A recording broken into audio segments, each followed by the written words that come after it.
para a política porque a condenação de Daniel Silveira após o julgamento no Supremo Tribunal Federal está dando, evidentemente, o que falar. E para saber qual será o futuro do deputado, nós vamos conversar agora com o advogado criminal e também doutor em Direito Penal, Conrado Gontijo.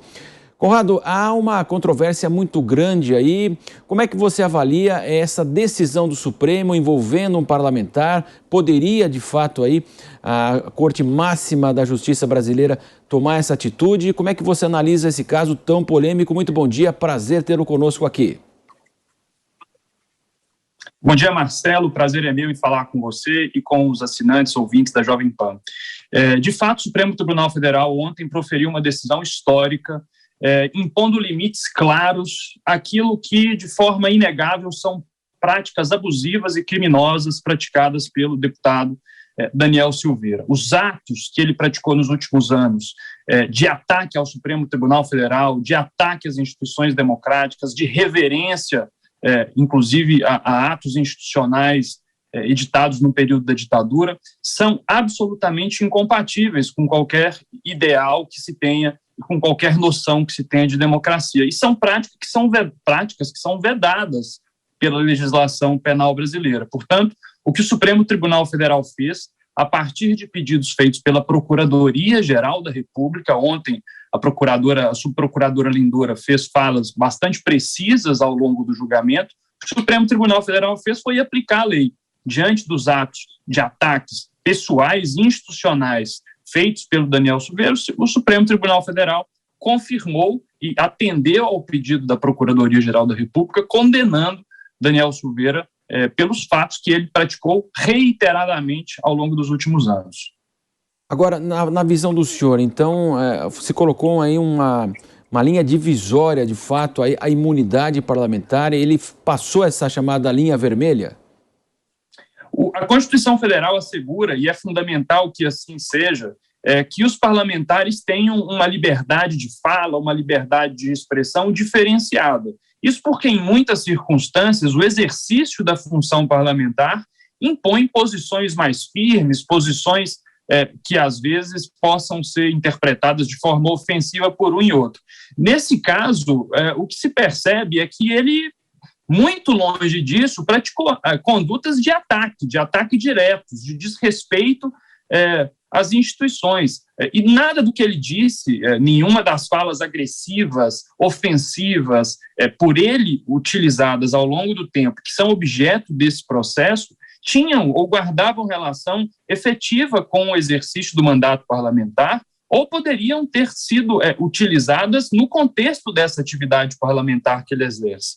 É fundamental que os parlamentares possam usufruir e gozar dessa prerrogativa. Mas o que ele fez, absolutamente não foi isso. O que ele fez foi nitidamente extrapolar, abusar do exercício desse direito de forma grave, atacando ministros do Supremo. Nenhum desses ataques guardava relação com a função parlamentar que ele desempenhava. E por isso o Supremo Tribunal Federal estabeleceu essa linha divisória entre aquilo que é assegurado a qualquer parlamentar, que é a prerrogativa e uma liberdade maior no uso da palavra, no momento das suas votações no Congresso Nacional, e aquilo que esse senhor Daniel Silveira praticou, que foram ataques, condutas criminosas que a legislação penal do Brasil, e isso foi muito destacado ontem também no julgamento, de qualquer país do mundo sancionaria. O que nós vimos ontem não foi uma decisão em um processo que possa ser considerado fora dos parâmetros. Não, o direito de defesa foi plenamente assegurado, o advogado foi ouvido, testemunhas várias foram ouvidas, e o Supremo Tribunal Federal aplicou a lei. Não se trata, na hipótese dos autos, conforme destacado por quase todos os ministros e pela Procuradoria-Geral da República, de exercício de prerrogativa parlamentar. Trata-se de crimes, de ataques à democracia, aos membros do Supremo Tribunal Federal, que, obviamente, não podem ser admitidos no contexto da Constituição brasileira. Conrado, como você disse, é uma decisão histórica e, por isso mesmo, enquanto o julgamento acontecia, o presidente da Câmara, Arthur Lira, ele entrou com uma ação no STF, na verdade, algo de 2018, para questionar, então, o Supremo Tribunal Federal se o Poder Legislativo teria essa palavra final em relação à cassação de mandato, Nós sabemos que a Câmara, ela autorizou a prisão também, ela foi chamada naquele momento, a prisão do parlamentar.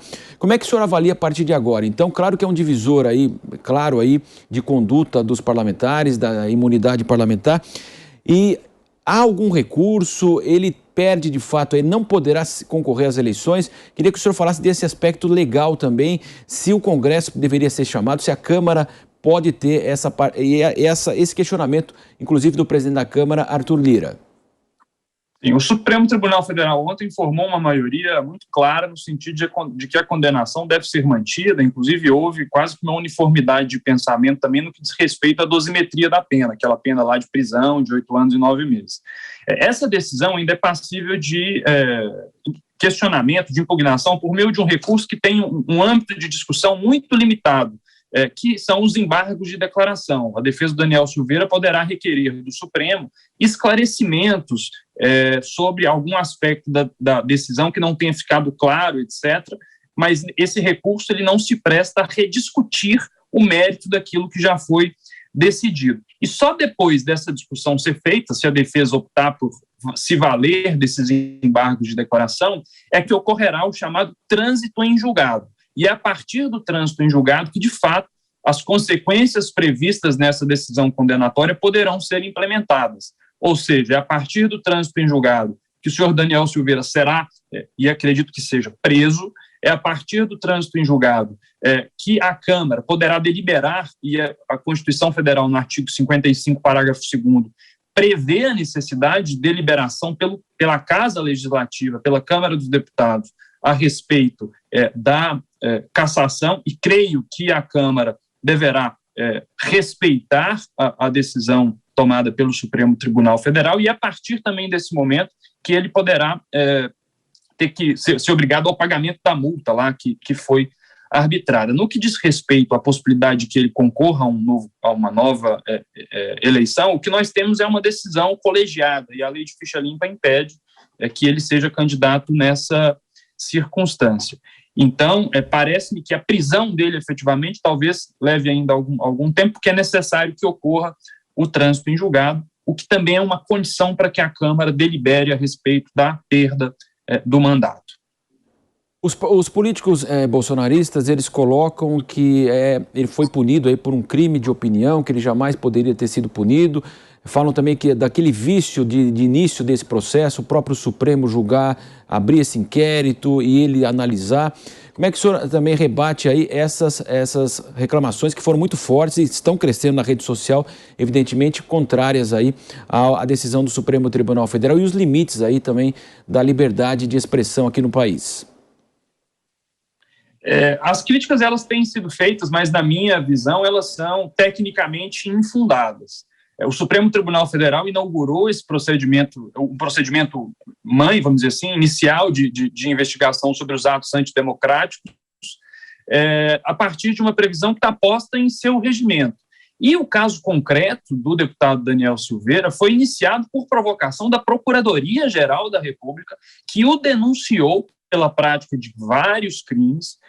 Ontem, a Procuradoria-Geral da República ratificou a necessidade de que ele fosse condenado e o Supremo Tribunal Federal, por ampla maioria, concordou com o pedido do órgão de acusação, que é o Ministério Público Federal. Não enxergo que haja esse vício de origem, esse tipo de problema. Isso foi ontem muito debatido ao longo da sessão de julgamento. Essas preliminares foram afastadas até mesmo pelos ministros que votaram pela absolvição do senhor Daniel Silveira, e aí falando um pouco a respeito do que diferencia manifestação de pensamento, liberdade de opinião, de crimes, de ataques, naturalmente, como eu havia mencionado já na primeira pergunta que você fez, não se valeu de direitos que a Constituição assegura. Jornalistas que sabem muito mais do que quase todos nós da importância de que se respeite a liberdade de expressão, provavelmente não interpretam que seria possível, por exemplo, redigir um texto com falas como as que ele utilizou. O que houve no caso concreto foi algo totalmente violador da liberdade de expressão, que extrapola qualquer ideia que se tem de liberdade de expressão. Não é possível imaginar que seja liberdade de expressão um deputado dizer que vai invadir o Supremo Tribunal Federal e pegar um ministro que é relator de um caso em que ele é investigado pelo colarinho, e o limite certamente foi extrapolado por ele. Agradecemos a participação do advogado doutor em Direito Penal Conrado Gontijo, analisando a situação de Daniel Silveira. Muito obrigado pela participação do senhor aqui na programação da Jovem Pan. Marcelo, bom dia, obrigado e é um prazer falar com vocês.